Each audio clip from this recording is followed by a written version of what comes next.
Yo, the Suikoden series is one of my favorite series of all time. And while I love all the games, the first game is definitely my favorite. I did review the original at the beginning of my channel, but that was before I did story recaps, so this is a chance to do it again. So how's this remaster? Well, I made this super long video about it, so let's go! Suikoden 1 and 2 HD Remaster, The Gate Rune and Dungeon Unification Wars, released worldwide on March 6, 2025. The Suikoden series was created by Yoshitaka Murayama. The story is inspired by the Chinese novel The Water Margin, a story about the 108 Stars of Destiny taking on their tyrannical government. Murayama used this to pitch Genso Suikoden to Konami. Instead of using an Eastern setting, he chose to go with Western fantasy themes to appeal more to a Western audience. Yoshitaka Murayama wrote and directed Suikoden 1, 2, and 3. He also wrote Suikoden Volumes 1 and 2.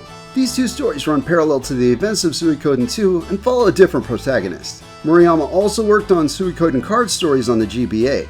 That actually had a physical card game released as well.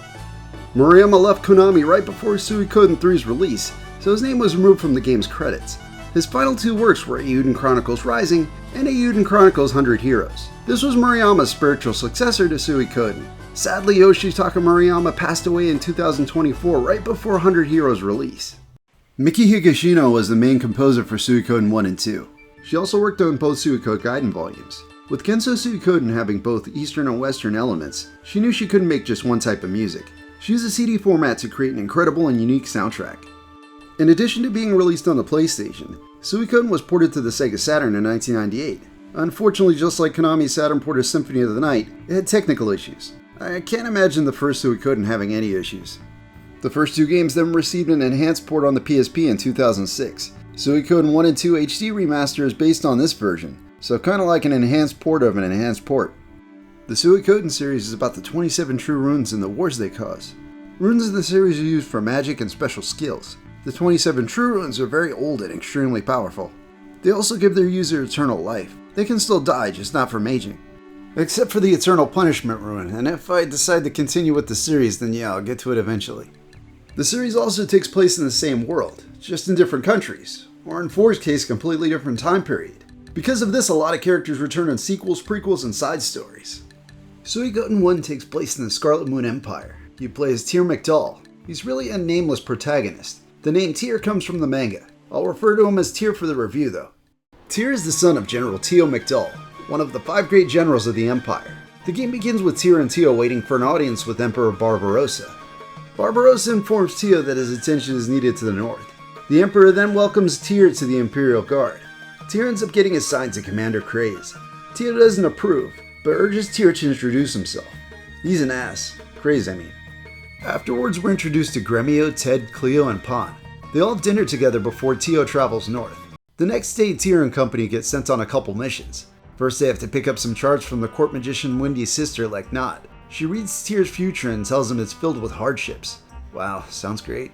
It's the second mission they notice how poorly the people in charge treat the citizens. They have Kanan with them. He's their superior for this one. They get into a fight they can't win. Ted reveals his Soul Leader True Rune to defeat it.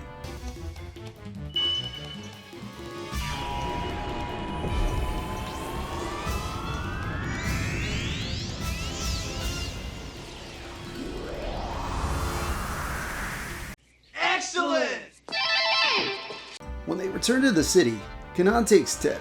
The others return home. Hours pass and they find Ted on the floor. Bogus. Ted tells them Lady Wendy tried to take his rune. He escaped but is severely injured. Pan rats Ted out to the Empire. Ted then transfers the Soul Leader to Tyr. They end up fugitives, and Ted is taken. Tyr eventually becomes the leader of the Liberation Army going up against the Scarlet Moon Empire. The story takes him all over the Empire while he forges new alliances, taking the fight to Barbarossa and his 5 great generals. The localization is much better this time around. For instance, Matthew is referred to as a surgeon in the original. In this version, they call him a strategist. I can definitely say this is a little more than just a remaster. For one thing, Tyr can move in 8 directions instead of 4. He can also run now. In the original, the closest you get was putting Stallion in your party. This would make Tyr walk faster. Obviously, the biggest difference is the makeover the game got.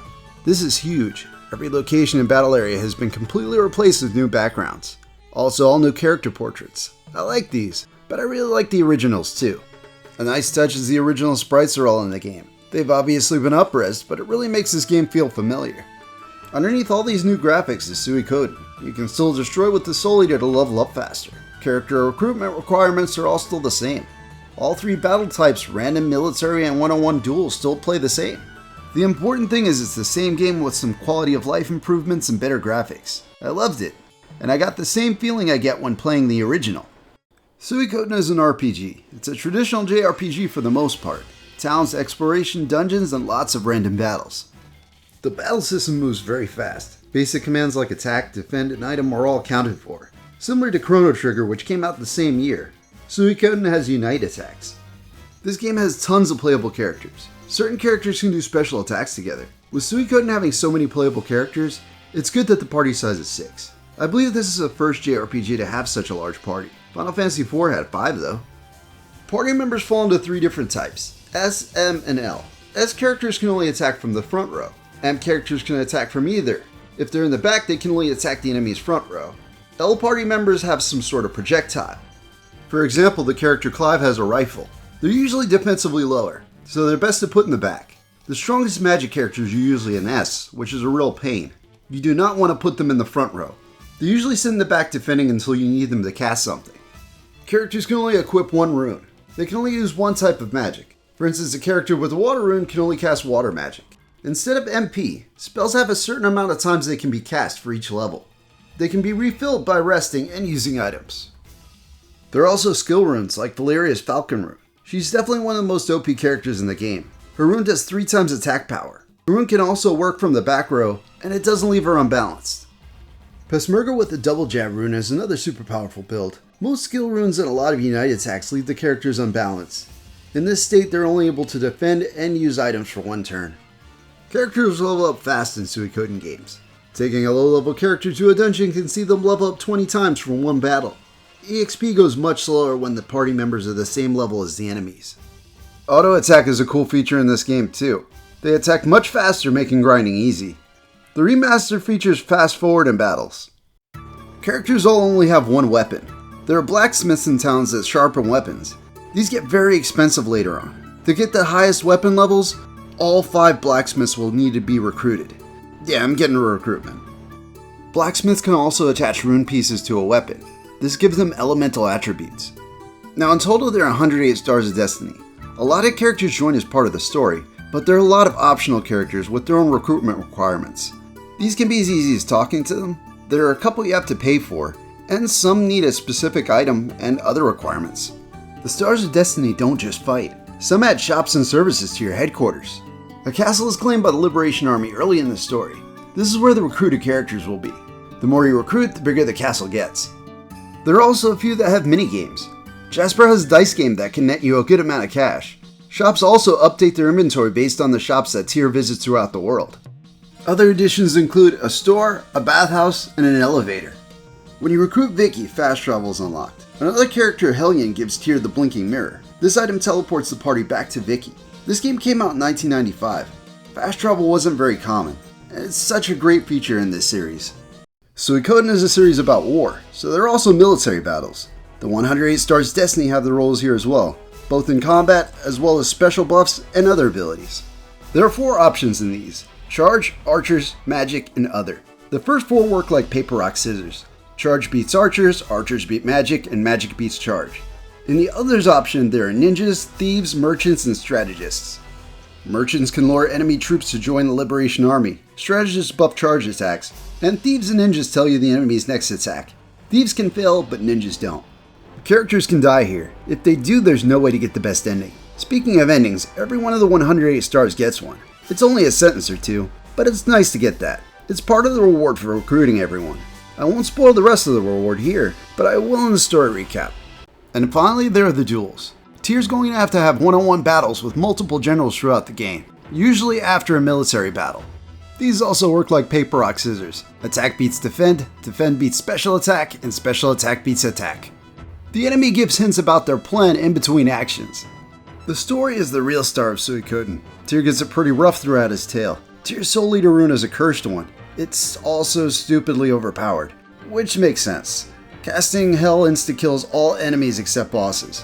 While the game is short, around 24 hours, including getting all 108 Stars of Destiny, the story moves fast. It's a memorable one for sure. I think the nicest graphical addition to both games is the water. The game still looks a little simplistic even with the new graphics. This is a very early PS1 game though. Besides the appearance, the layout is exactly the same. City and town layout is much better in Suikoden 2. The music thankfully hasn't changed. There are some very nice themes in Suikoden. Real instruments were used in the soundtrack. Depending where you are, the style of music changes in towns. For instance, the West is more Western themes, East is Eastern themes, but just the East, because the Far East is kobolds, elves, and dwarves. If you're a fan of video game music, this is one to check out. Some of the mini-sons do get a little annoying though. I've said nothing but good stuff about this game so far. It's got a couple things I don't like. One is the inventory system. It sucks. Each character only has 9 inventory slots. That includes what they have equipped, which means 4 slots are already taken, 5 if they use a shield. Also, when a character leaves the party, they take what they had with them. Even with the storage house, a lot of time is spent moving items between characters. Luckily, the blinking mirror goes into party items instead of a character's. A much welcome improvement from Suikoden 2.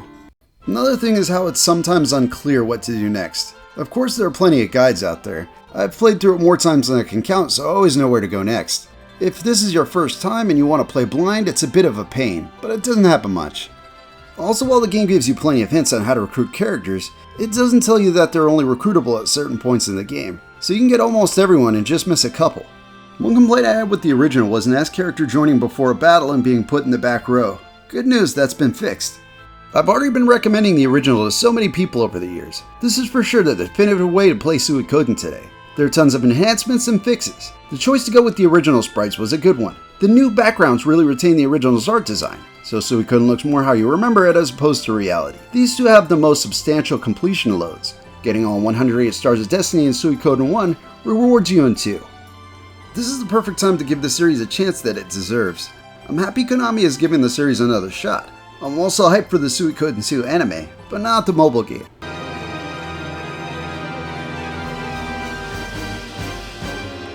Danger, Will Robinson!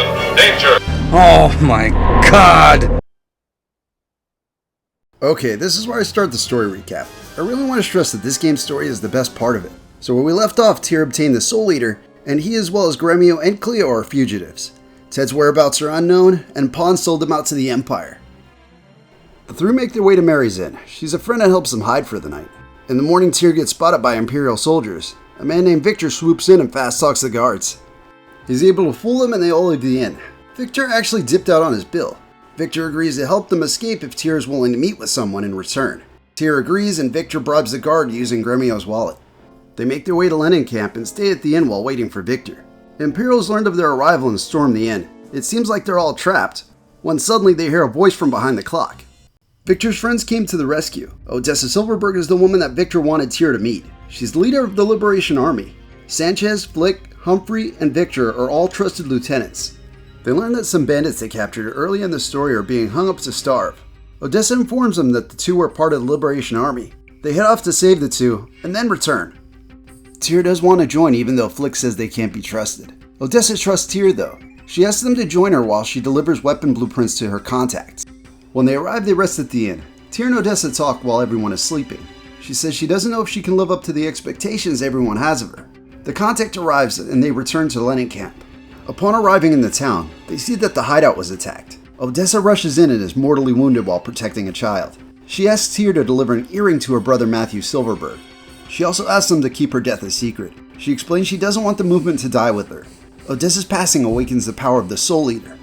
They first have to make their way past the northern checkpoint. Victor proposes they come up with fake names. He chooses Scholheim Rambach III. I always choose Scholheim Rambach IV. Keep these two names in mind if you play Suikoden 4. Tyr gets spotted very quickly. Gremio springs into action and insults Tyr, saying he's been nothing but trouble, and if he's a fugitive, he'll behead him right here and now. This freaks out the guards, and their commander lets them pass. Ingad is a friend of Tyr's. He obviously recognizes Tyr, but lets them pass anyway. They next arrive in Sika to deliver the earring. Matthew is enraged when he gets the news, saying that she threw her life away for the Liberation Army. He says he's done with war and asks them to leave. The Imperials then arrive. They've come to draft Matthew back into the army. He's a brilliant strategist that served the Empire during the War of Succession 7 years prior to this game's events. He refuses and states that he's a school teacher now. They try to force him, but Tyr steps in. Afterwards, Matthew realizes he can't escape this war and he joins up. Next order of business is to secure a new HQ. With the help of the local fisherman Tai-Ho, they all sail to the castle on Lake Toran. There's a zombie dragon living here. I don't know why, but this is the hardest boss in the game. Well, for me at least. The only time I've gotten a game over screen is against this damn dragon.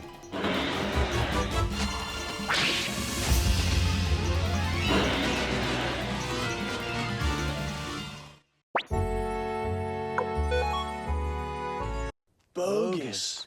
As far as I know, the canon name for this castle is Toran Castle, but I went with Evo-Gen Castle. Afterwards, Matthew declares this the founding day of the new Liberation Army. Leknath then appears. She brings a stone tablet and her apprentice Luke. Then she leaves. Gremio comments she probably just wanted to be rid of him. Matthew turns everyone's attention towards recruiting. They head for Koan to find a man named Lapont. Gremio invites himself. They're turned away at Lapont's mansion. A thief named Kryn informs them that Lapont loves his wife and sword above all, so he helps Tyr break in and steal the sword. Stealing his sword gets him out of his house. They tell Lapont that Matthew sent them. He said he wants to help but can't. Then suddenly the Imperials kidnap Lapont's wife. Lapont goes nuts, taking out a lot of Imperials.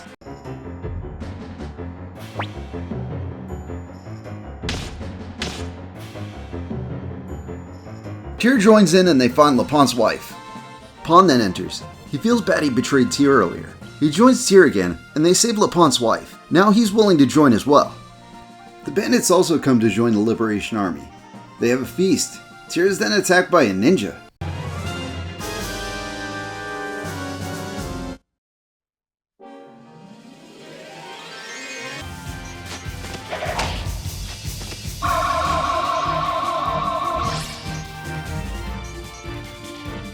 Gremio gets even more protective of Tyr. The next day they find an elf laying at the entrance. His name is Kirkus. He came to get help from the Liberation Army. The Imperials invaded their lands and is using a weapon to destroy the forest.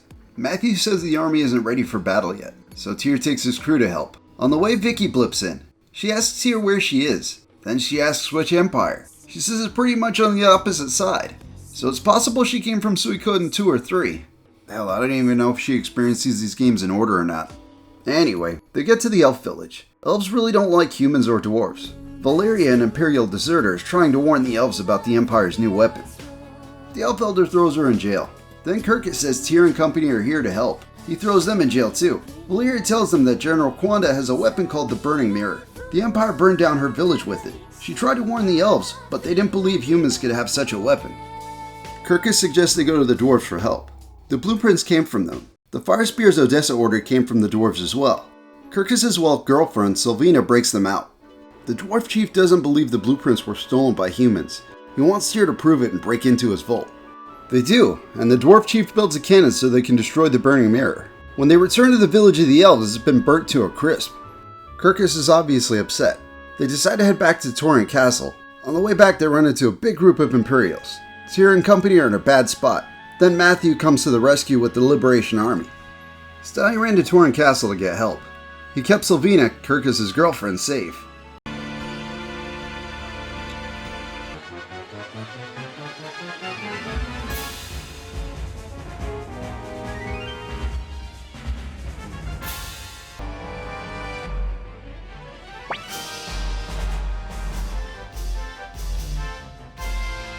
General Kwanda Roseman readies the Burning Mirror. As he's about to fire at the Liberation Army, the dwarves show up and use their cannon to destroy the mirror.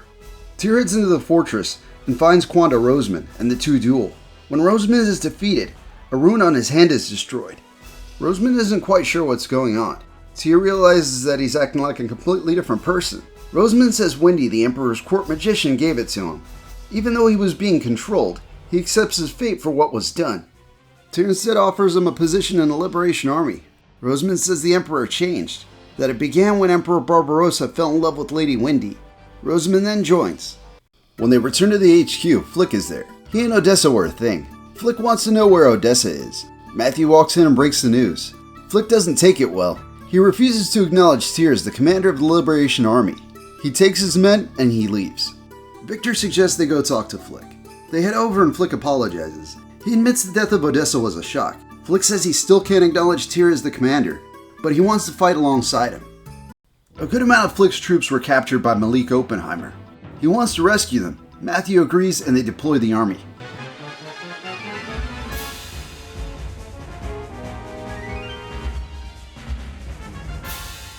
They attack the border to General Oppenheimer's domain. They are successful and once again defeat the Empire. Matthew suggests they exercise caution. Flick disagrees and leads everyone to charge instead.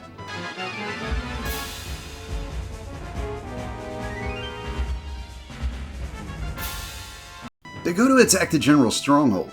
When they arrive, they can tell something's off. A poison cloud comes over the Liberation Army and they're forced to retreat.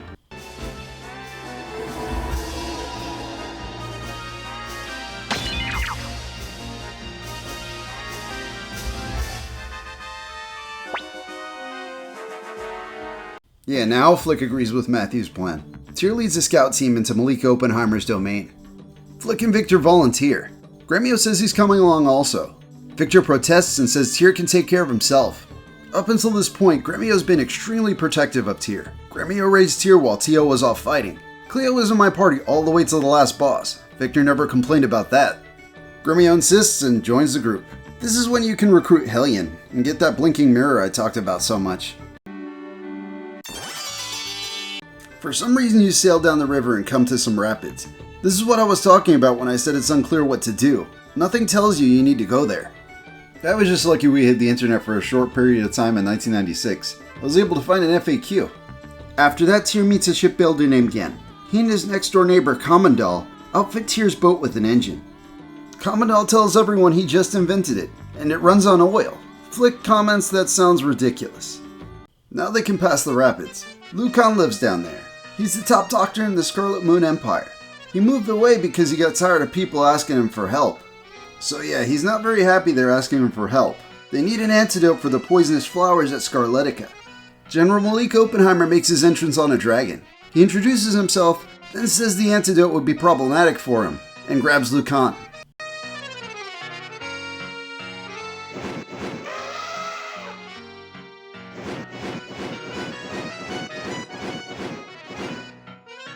They return to the castle to inform Matthew. He tells Tyr he has a friend who's a master counterfeiter. Kimberly and Tesla join up to give them an Imperial pass to get into the prison Lucan is in.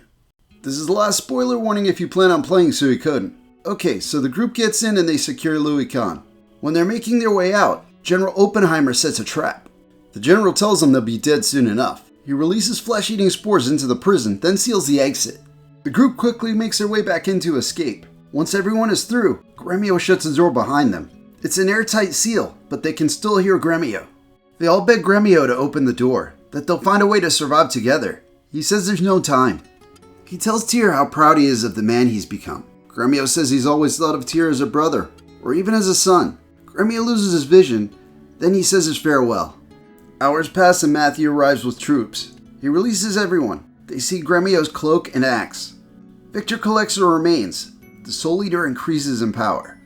Tyr wakes up the next day. Everyone Tyr is close to waits for him outside his room. They're all devastated by the death of Gremio. Every time I get to this part, I wish I could change it. When I was 12, this was shocking. I'd also become attached to Gremio. While all this was going down, Lucan completed the antidote. He's inspired by Tyr and wishes to join the Liberation Army. Matthew says now is the best time to attack Scarletica.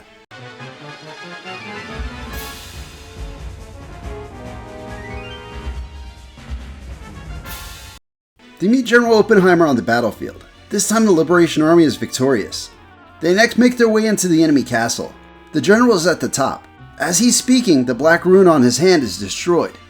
Everyone's out for blood, but Malik Oppenheimer is a star of destiny. If he dies here, you can't get all 108.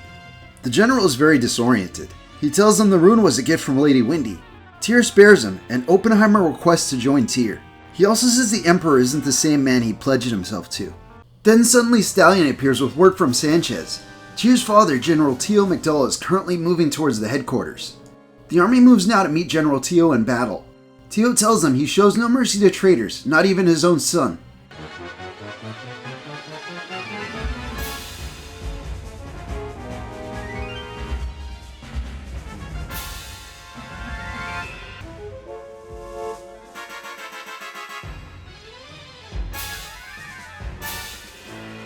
The general's cavalry is overwhelmingly powerful. They are forced to retreat. Tio's army pursues. Pan tells everyone to run. He meets Tio and challenges him to a duel. This is a tough duel, but Pong can die here. Pong defeats Tio, and the general seizes his pursuit. Now they're trying to figure out what they're going to do next, when they remember the fire spears Odessa ordered. Leknot appears to Tyr. She says her sister Wendy has the gate rune, but wants the Soul Eater too. Then Leknot tells him that she had to hide from Wendy. She then says Tyr must be the one to defeat her. Leknot then disappears once again.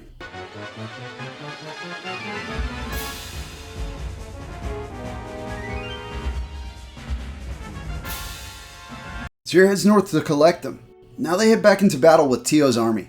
With the fire spears, they're able to defeat the cavalry. Tyr then goes to meet his father. Tio challenges Tyr to a duel. Tyr accepts and deals a mortal blow in the process. Tyr holds his father while Tio says he's very proud of Tyr, that Tyr chose his own path and fights for what he believes in. Tio then dies, and the Soul Eater increases in power.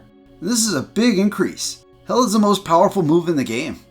Matthew tells Tyr that now is the time to strike the border gate to the south. When they arrive, it's deserted. They head south to the warriors' village. The chief tells Tyr that a vampire called Necklord has taken over. Necklord wants the chief's daughter, Tangar, to be his 70th bride. Necklord then appears in the village. He defeats the warriors easily and also defeats Tyr. Necklord has the true moon rune, so they aren't able to touch him. They all head to a nearby temple. A monk tells Tyr he's been waiting for him. His name is Fukian, and he tells Tyr that Tyr is a star master. Fukian tells them all about the 108 Stars of Destiny. Fukian then tells them what they seek is in the cave behind the temple.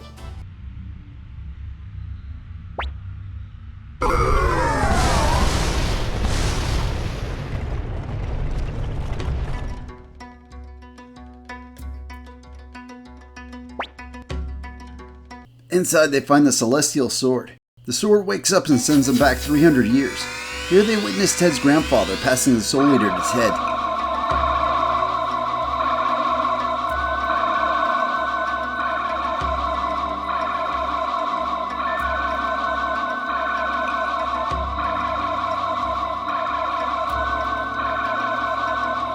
Wendy, Necklord, and Uber attack Ted's town, and Ted hides with Tyr. Afterwards, they leave Ted to wander for 300 years, and they reappear in the cave. The sword tells Victor that with its help they can defeat Necklord. Victor now has a sentient sword. Oh, he doesn't really talk at all after this part of the story, though. It's actually a true rune attached to a sword that gave the sword sentience. They return to the village where the chief is readying his men to attack Necklord's castle. Hicks, a guy in love with Tangar, joins Tyr.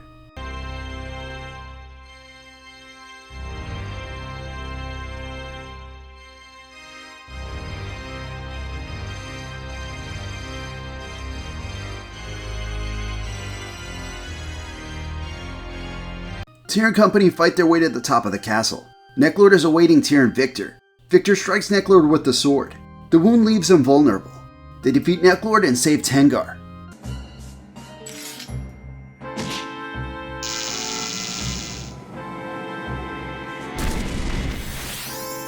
Victor's long quest for revenge is complete. He tells Tyr he needs to leave for a while, but he will return. Now that this region has been secured, Tyr tries to gain support of the Dragon Knights. Joshua, the leader, informs him something's been keeping all but 2 of their dragons sleeping. Lucan arrives to check on the dragons. He reveals they've been poisoned. Lucan needs an ingredient to save them. Tyr and a Dragon Knight head off. When they go for the ingredients, Wendy intercepts them. She reveals Ted is still alive. However, he's also under Wendy's control. Ted has a moment of clarity and commands the Soul Eater to take his soul. The rune takes Ted and reaches its full power.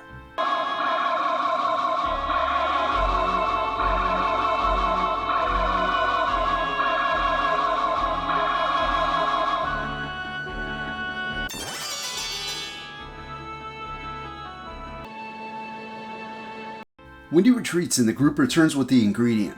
Fudge, a Dragonite from earlier in the game, heads to Barbarossa's Imperial Garden to get the flower they need. Barbarossa finds Fudge in the garden. He lets him go. Wendy arrives and shoots him out of the sky, though.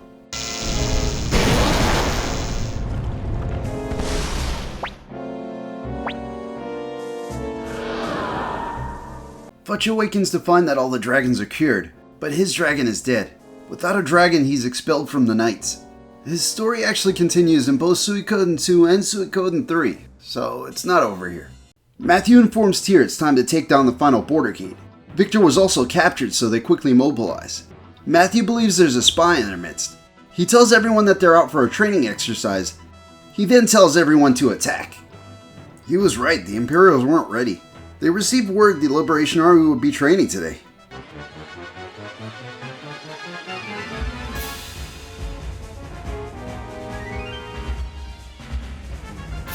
The northern checkpoint is severely outnumbered, as the Liberation Army numbers over 15,000 troops. Crowley destroyed the 3,700 Imperials with one spell.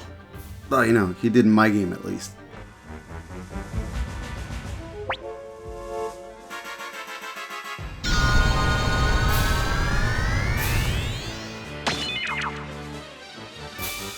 Now they quickly need to head to Moravia prison to save Victor. Matthew hatches a plan to deal with the army there. He also pretends to be captured to get close to General Qasim Hazel. Qasim Hazel's troops were intercepted by the neighboring city-states of Joustin. Matthew set this up, but he didn't form an alliance with them. Qasim Hazel is persuaded by the other former generals to join Tyr. Now they need to make it to the Imperial capital. They go for the less likely option, the floating fortress. It requires them to cross the lake. Matthew uses a dragon to freeze the lake and make 500 boats out of the ice.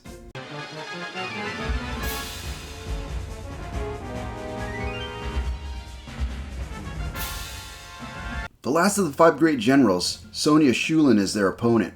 She was Tio's girlfriend, almost Tyr's stepmother. Now all she wants is revenge for Tio's death. The Liberation Army wins the battle and moves to destroy the fortress. Tyr's party set the explosives. When they head for the exit, General Sonia catches up to them.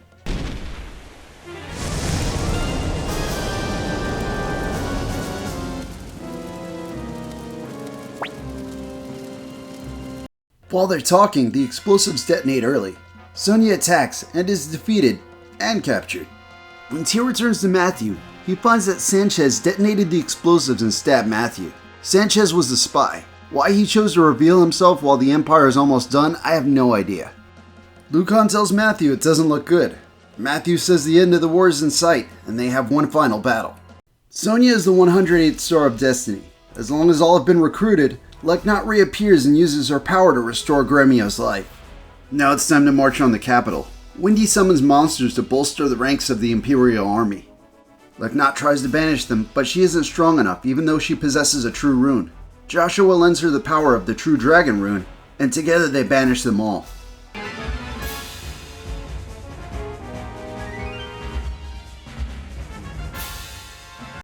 Now Uber just has humans at his command. The Liberation Army crushes the last of the Imperial soldiers. Now Tyr's back where everything started. The city is deserted. The Empire turned it into a military camp. They move towards the palace gates where they're met by General Ain Guy. He's the one that let them by when Tyr and friends were fleeing. But he didn't think that choice would take down the whole Empire. He doesn't betray the Emperor, stating that he's the only one that Barbarossa still has. They fight Guide and he falls at the palace gate. They head into the palace and they find the Emperor in his garden. Barbarossa tells Tyr this garden is the last of his empire and he'll defend it to the bitter end.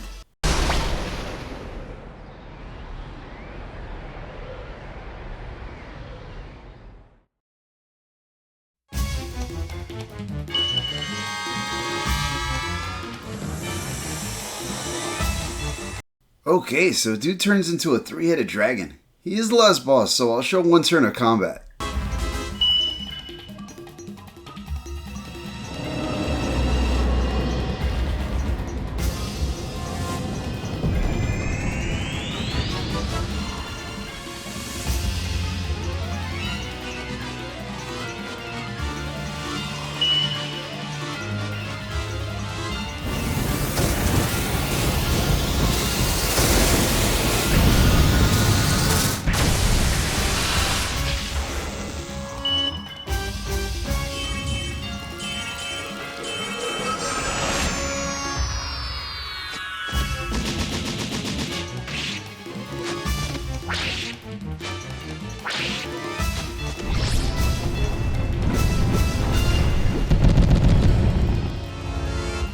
He's one of those final bosses that gives you massive amounts of experience points and money that's completely useless. The 4 generals that join Tyr come forward. Wendy also appears. Wendy tries to steal the Soul Eater. The 4 souls inside, Odessa, Gremio, Tio, and Ted, all reject her. Yeah, I'm not really sure how the whole Gremio thing works since he was resurrected. Anyway, Wendy is upset that the most cursed of runes rejects her. Once again, I gotta bring up that Eternal Punishment rune. That thing kills its user. Wendy believes she had control over Barbarossa with her Black Rune. The Black Runes, however, cannot affect true rune users. The Emperor's sword is apparently a true rune. Barbarossa states losing his empire was his own fault. He also says he loved Wendy. Barbarossa takes Wendy and jumps off the top of the palace.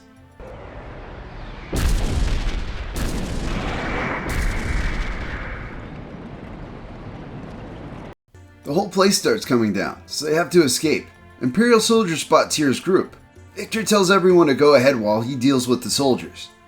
As they continue, Flick jumps in front of an arrow intended for Tyr. Flick tells Tyr he'll handle these guys.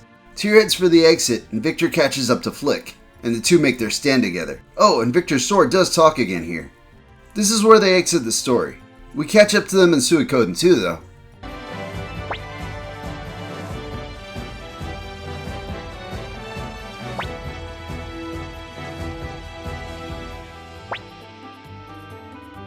We then see everyone celebrating the end of the war. Then it cuts to Matthew's tent. Matthew hears the cheers and asks Lucan if they were victorious. Lucan replies they were, and Matthew passes away.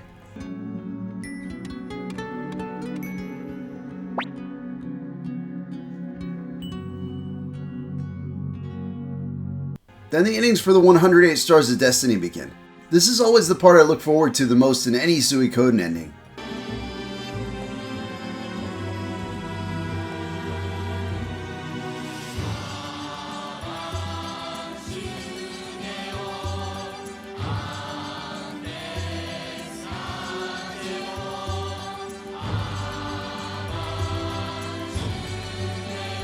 After the credits, we see Tyr and Gremio slipping away in the middle of the night. The real prize for getting all 108 Stars of Destiny is a great epilogue for this game in Suikoden 2. Whew, that was a lot of story for such a short game. Well, that's Suikoden the Gate War. This is honestly an awesome remaster, and anytime I replay this game, this is the version I'm going to play. I highly recommend this game. Do you have any memories of the original? If you do, leave them down in the comments below. Please like if you liked it, please subscribe. Peace.